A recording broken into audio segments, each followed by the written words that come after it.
Putra sematawayang Nikita Willy dan Indra Priawan lagi-lagi bikin netizen gemes.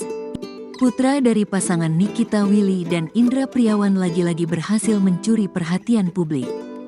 Dengan tingkahnya yang lucu kali ini, Baby Isa mendadak jadi sorotan netizen. Dikutip dari akun Instagram @lambegosip pada Rabu, tanggal 17 April tahun 2024, terlihat sebuah video yang memperlihatkan tingkah lucu dari Baby Isa. Terlihat bocah 2 tahun ini sedang duduk di atas kursi sambil menikmati makanannya yang sudah tersaji di meja makan. Dengan peralatan dan piring khusus, tampak makanan yang disajikan masih terlihat utuh. Meski demikian, dengan perlahan Baby Isa mencoba menghabiskan makanannya ini. Namun lucunya, bocah dengan nama asli Isa Sander Joko Sutono terlihat mengantuk saat makan.